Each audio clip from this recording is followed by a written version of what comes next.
روس نے یوکرین کے خلاف بڑی فضائی کارروائیاں کی ہیں۔ فضائی حملوں میں یوکرین کے بڑے شہروں کیف، دنیپرو اور خارکیف کو نشانہ بنایا گیا ہے، جس کے نتیجے میں کم از کم 5 افراد ہلاک اور درجنوں زخمی ہو گئے۔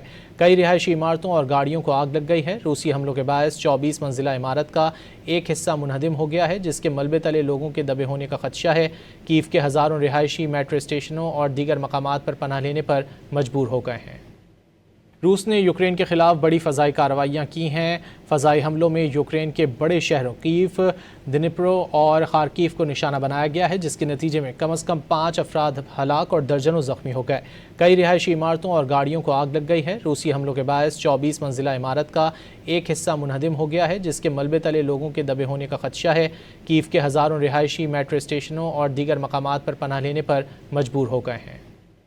روس نے یوکرین کے خلاف بڑی فضائی کارروائیاں کی ہیں۔ فضائی حملوں میں یوکرین کے بڑے شہروں کیف، دنیپرو اور خارکیف کو نشانہ بنایا گیا ہے، جس کے نتیجے میں کم از کم 5 افراد ہلاک اور درجنوں زخمی ہو گئے۔ کئی رہائشی عمارتوں اور گاڑیوں کو آگ لگ گئی ہے۔ روسی حملوں کے باعث 24 منزلہ عمارت کا ایک حصہ منہدم ہو گیا ہے، جس کے ملبے تلے لوگوں کے دبے ہونے کا خدشہ ہے۔ کیف کے ہزاروں رہائشی میٹرو اسٹیشنوں اور دیگر مقامات پر پناہ لینے پر مجبور ہو گئے ہیں۔